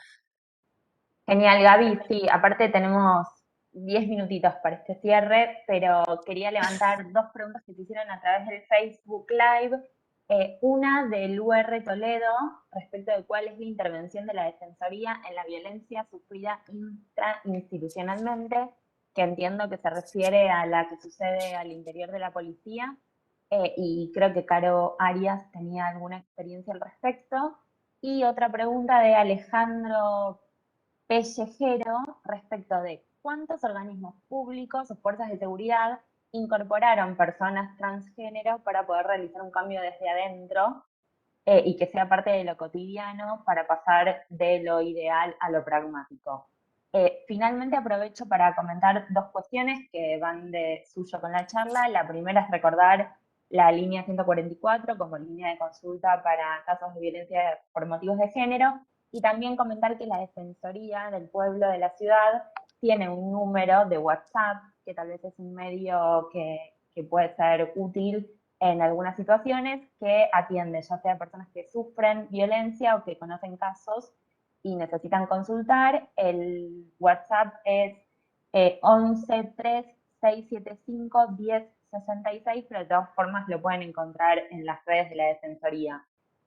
Si les parece, Gaby, hacemos 2 minutos por cada uno de nuestros panelistas. No sé por dónde queremos Dale, por dónde quieren perfecto. Yo empezar. mantendría, si les parece bien, mantendría el orden de exposición que tuvieron y sí seamos lo más breve posibles, así todos pueden terminar, todas, además en este panel que son casi todas mujeres, como corresponde para la temática, y para los paneles que nos lo debemos, hemos sido participantes, moderadoras de paneles de hombres sistemáticamente, así que la verdad que hablar en femenino me parece perfecto en esta mesa. Entonces, yo mantendría el orden con el que fueron presentando, pero teniendo esto como criterio, que todas tratemos de ser lo más ajustados, así podemos cerrar y tener tiempo para escucharlos un poquito más. Bueno, voy entonces, ¿no? Dale, Sabri, perfecto. Hay varias preguntas. Elijo una que tiene que ver con la violencia al interior de las fuerzas, que es algo que nosotros trabajamos en el Ministerio. Tenemos un área, una dirección nacional que se encarga de eso. En este momento hay, por ejemplo, activas, hay una herramienta que es la restricción de armas a personas que tienen alguna denuncia por violencia por razones de género que consideramos de cierta gravedad. Y en esos casos aplicamos una restricción de armamento, que es el armamento que les da el Estado, ¿no?, a esas personas que fueron denunciadas por este tipo de cosas. En este momento hay activas cerca de 800 restricciones de armamento, ¿no?, de personas, de miembros de la fuerza de seguridad. Digo, para tener más o menos un panorama. 800 son las que consideramos las denuncias más graves, con lo cual hay toda otra cantidad de denuncias contra miembros de la fuerza de seguridad por violencia de género. Con lo cual es un problema grande, ¿no? Es un problema que vemos, que tiene una gran dimensión y que estamos trabajando. Trabajamos desde dos perspectivas. Una es la protección de los derechos de las personas que denuncian, de las mujeres, que en algunos casos son también miembros de las fuerzas y en otros no. Es decir, tratar de trabajar con la garantía de los derechos de esas personas. Y la otra es algo que comentó ahí Gabriela, la cuestión de las nuevas masculinidades. Tenemos, digo, la mayor proporción de personas que son parte de las fuerzas son varones.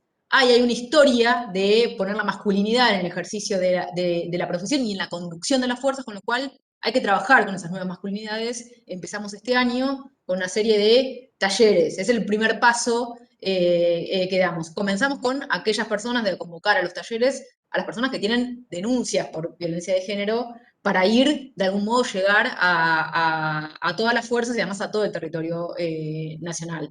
Es un gran desafío porque no se hizo antes en las fuerzas y hay reacciones muy diversas, ¿no? Haremos en algún momento otro panel para hablar sobre eso. Pero es algo que estamos trabajando y que queríamos desarrollar desde el momento en el que llegamos al ministerio. Alguien también habló sobre la incorporación de personas trans a las fuerzas. En las fuerzas federales hay personas trans, pero que vivieron su transición siendo parte de las fuerzas. No tenemos experiencias de ingresos de personas trans y me parece que eso también es necesario. Es necesario porque necesitamos diversificar de nuevo esta herramienta que tenemos que son las fuerzas de seguridad. Y para eso hay que abrirla y dejar de terminar con esa restricción que deja fuera a personas por su identidad de género. Y lo último es recuperar esto que decía Alba, que también te saludo y me parece muy importante porque ya da un ejemplo muy concreto acerca del cambio del que hablamos al principio, creo que Carolina lo decía al principio, de pasar de esa noción, de esa concepción del trabajo de la policía en términos del orden público, ¿no? Y del resguardo moral, pasar hacia un modelo de seguridad democrática. Me parece que el ejemplo que da Alba es magnífico para pensar ese ejercicio, ese trabajo que tenemos que hacer y esa responsabilidad que tenemos, ¿no? Dejar atrás ese modelo del orden moral que tiene que resguardar la policía y pasar a la seguridad democrática. Mis 2 minutos. Perfecto, te escuchamos, Carolina. Bueno, gracias. No, yo voy a contestar esta pregunta puntual respecto de los casos de violencia intrainstitucional en las fuerzas. Bueno, como ustedes saben, la Defensoría interviene en los casos locales y nosotros solamente tenemos conocimiento de lo que nos llega, ya sea por denuncia o o enterarnos a través del monitoreo de redes o medios periodísticos. Y la verdad que bueno, todos sabrán que no es muy fácil el animarse a denunciar. Hasta ahora tuvimos 2 casos, uno que lo estamos trabajando, lo trabajamos con las distintas áreas, interviene siempre también el área de derechos laborales de la Defensoría del Pueblo y coordinamos. En el primero de los casos que nos llegó, logramos, bueno, hicimos un acompañamiento, había denuncia penal, hicimos un asesoramiento, vemos los expedientes penales, hacemos un seguimiento del sumario administrativo y en ese caso, que era muy importante, logramos el traslado de dependencia. A ver, son los 2 casos muy recientes, los únicos que tenemos hasta el momento, pero es muy importante, como lo decía Sabrina, porque no solamente nosotros vemos 2 aspectos, ¿no? En este punto, que en primer lugar es la violencia que se ejerce sobre la mujer dentro de la fuerza y todo lo que genera, todo el daño que esa violencia genera, y además hay otra cosa, que esa mujer, policía, tiene que salir a la calle a hacer su trabajo cargando con toda esa situación. Por lo cual es un aspecto sumamente importante, pero como yo les decía, llegar no nos llega mucho, nos llega muy poquito y que bueno, que ahí es como ahí donde se ve por ahí la diferencia con el trabajo de Sabrina, ¿no es cierto? Que está directamente, hay una dependencia del Ministerio de las Fuerzas, en nuestro caso no, y bueno, nos gustaría poder intervenir en más denuncias, pero esto es lo único que tenemos por ahora y que puedo decir que, bueno, hay una que estamos ahí todavía trabajando, pero en la anterior, digo, fue muy importante el acompañamiento que logramos, articulamos con la Oficina de Transparencia y Control Externo de la Policía de la Ciudad, que como ustedes saben es el órgano externo de control de la Policía de la Ciudad a cargo de civiles, que ha sido instituido por la Ley de Seguridad Pública. Y otra cosa que quería decir, que no me alcanzó el tiempo antes, es que desde que nosotros estamos dando los talleres en el Instituto de Seguridad Pública, lo que vemos en la composición, digamos, de los cadetes, es que el 50% son mujeres y el 50% son hombres. Digamos que hay una composición muy pareja en ese sentido, tal vez un 45 y un 55, pero los números estaban parejos en estos últimos años, lo cual no quiere decir, como dicen ustedes, que toda la fuerza sea así, no, bueno, pero estos son cambios que se van a ver dentro de muchos tiempos, porque bueno, es lógico, ¿no? Son cambios evolutivos lentos. Creo que excelente con el tiempo y dejo el espacio para otro. Bien, buenísimo, gracias, Carolina. Entonces ahora creo que le tocaría a Daniel, si no me equivoco. Sí. Bueno, hoy me quedé con cosas que quería decir, no las pude decir, me va a llevar mucho tiempo. Con respecto a las preguntas que estaban haciendo en cuanto a la parte interna de policía y de personal involucrado, nosotros ya les expliqué hoy que tenemos la división asistencia familiar policial, que es la que interviene en los casos de de violencia dentro de la propia fuerza. Tenemos un protocolo interno que está a través de una orden del día, que es la número 32 del año 17, que es la que se aplica en los casos de problemas que tengamos dentro de la institución en casos de violencia de género. Hoy decía, no me acuerdo el nombre de la chica que decía del tema del desarme. Es así como dice ella, hay un desarme preventivo que se hace en estos casos, que puede ser un desarme total, un desarme parcial, depende de la gravedad del caso. Desarme total, se le retira el arma totalmente por un tiempo X que puede llegar a durar un tratamiento, y el desarme provisorio se le retira, se le entrega el arma únicamente para estar en servicio, y cuando se retira franco se le retira el arma, o sea que se va a la casa sin el arma. Eso más que nada cuando las parejas están conviviendo. Eso en cuanto a la pregunta esa que habían hecho en un momento. Yo quería hacer un comentario breve sobre la cantidad de denuncias que nosotros estamos recibiendo, y hacer una comparativa con años anteriores. Porque tengo un par de minutos más, ¿puede ser o no? Par de minutos, no, o sea, si 2, ese es como, Bueno, está si bien, bueno. podemos. No, está bien, no. Quizá quede para otra oportunidad, entonces, porque si no me va a quedar por la mitad. Para terminar, entonces,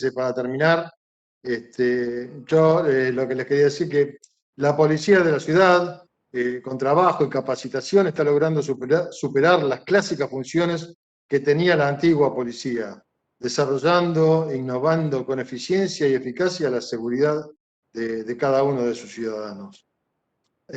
Asimismo, considero que la proximidad institucional efectiva debe estar sostenida siempre por organizaciones interdisciplinarias que en conjunto comprendan, desarrollen y planifiquen la erradicación en lo inmediato de la violencia como tal y en cualquier plano social, poniendo especial atención al tratamiento de género.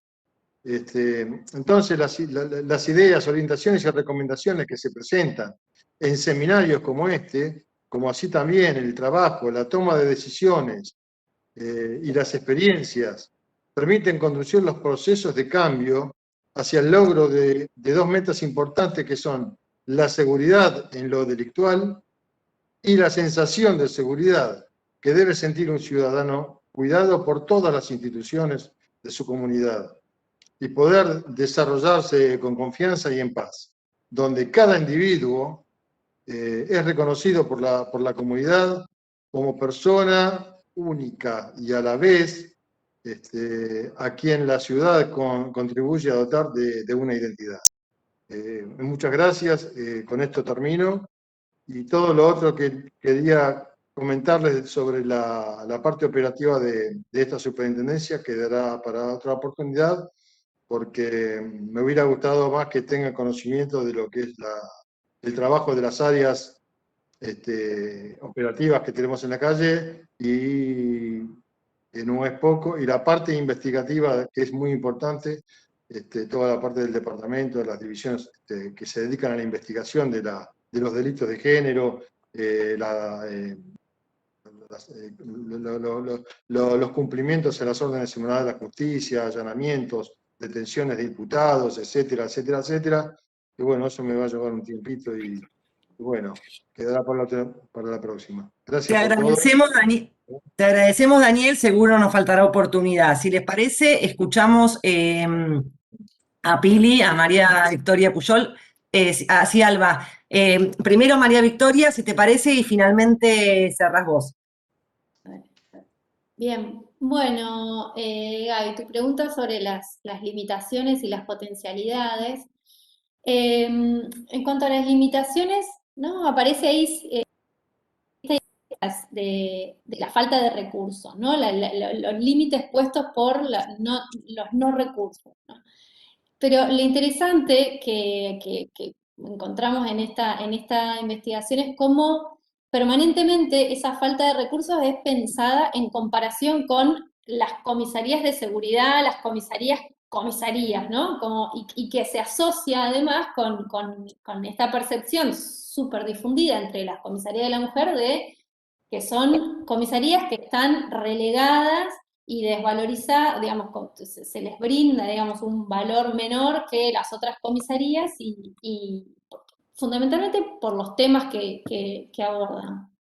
Entonces, el límite, en el fondo, el límite más importante o más el obstáculo a vencer ahí tiene que ver con las construcciones culturales, digamos, con las dinámicas que se generan a partir de estas concepciones en torno a qué son las comisarías de la mujer, qué hacen y la importancia que tienen estas problemáticas.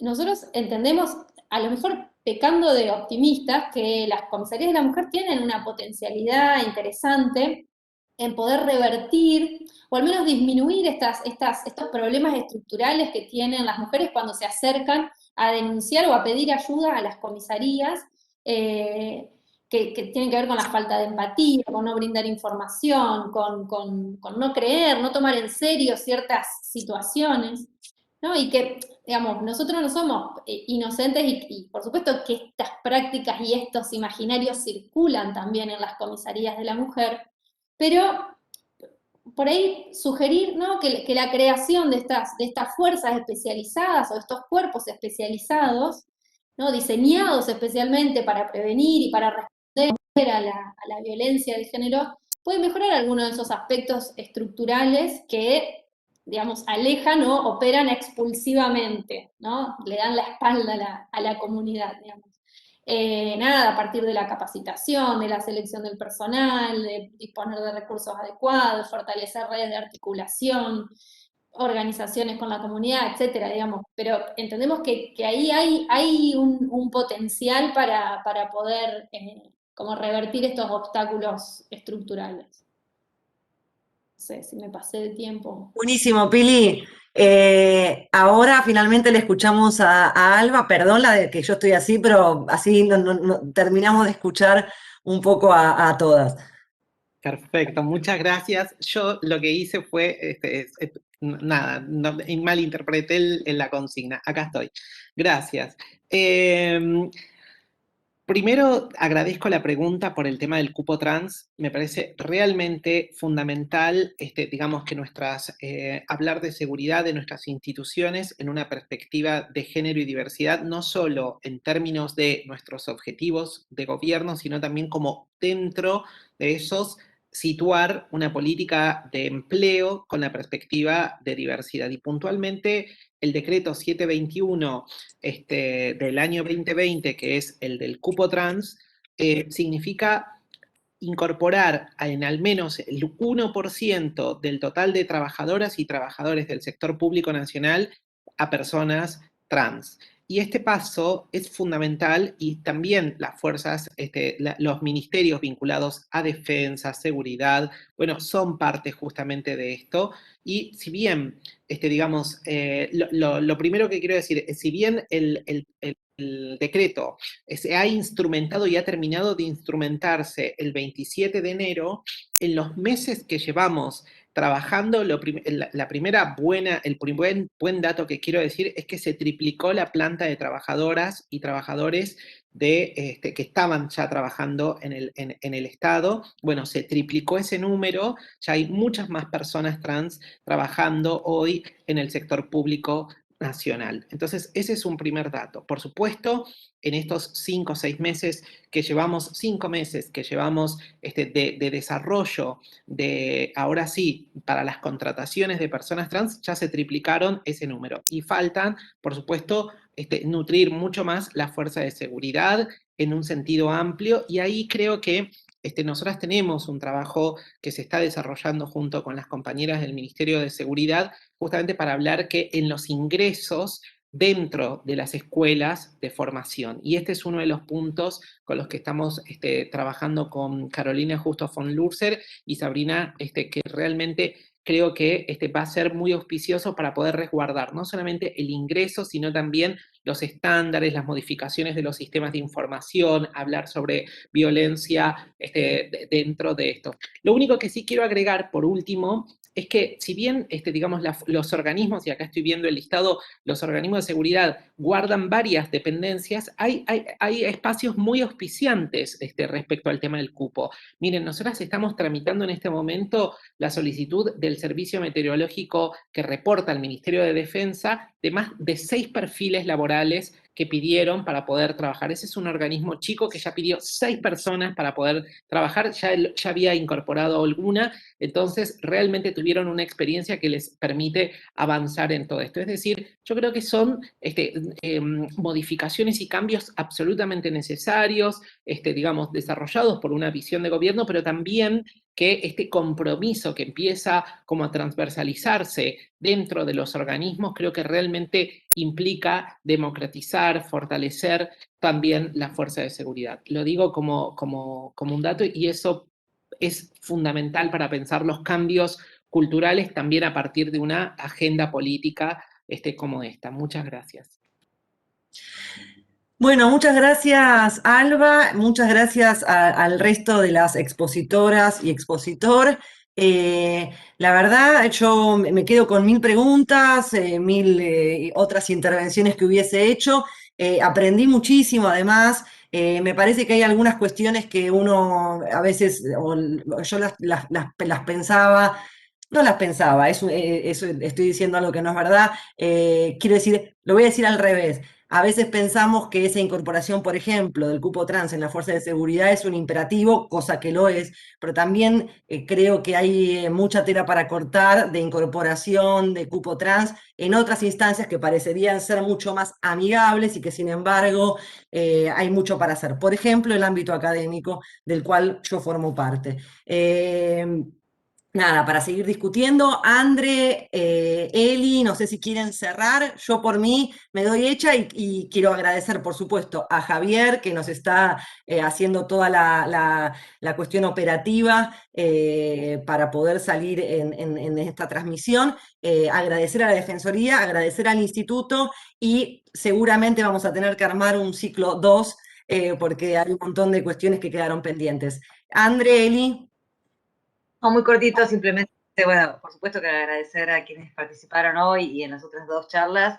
Fue un placer. Lamentablemente quedaron también, a mí me pasó lo mismo que Gaby, un montón de cosas en la cabeza me quedan dando vueltas que me gustaría poder seguir charlando, y por supuesto sé que cada uno de ustedes se quedaron por ahí con alguna otra cosa que estaría, otro tema que estaría bueno compartir. Así que también pensaba que vamos a tener que hacer otro nuevo ciclo, y por supuesto incluir también el tema de masculinidades, que lo veníamos charlando, y que me parece que es un desafío y una propuesta que podamos tomar el guante ahí. Agradecer también, hay mucha gente conectada, tanto en el Facebook Live como acá en el Zoom, así que agradecer que estuvieron esta tarde con nosotras acá compartiendo estas 2 horitas. Y a la Defensoría y al Instituto, y bueno, nada, dejar esta puerta abierta para poder seguir dialogando en este formato y en mesas de trabajo. Me parece que también es una instancia de diálogo que sirve para poder pensar políticas públicas tan importantes que justamente crucen las seguridades y las policías. Así que eso, muchísimas gracias. Y bueno, por supuesto, este día tan especial, hacer el cierre de este ciclo en un día tan especial como el 3 de junio, que no dije nada porque no estaba en la presentación, pero me parece muy importante poder juntarnos a pensar en un día como este, reflexionar. Muchísimas gracias a todas, todos y todes.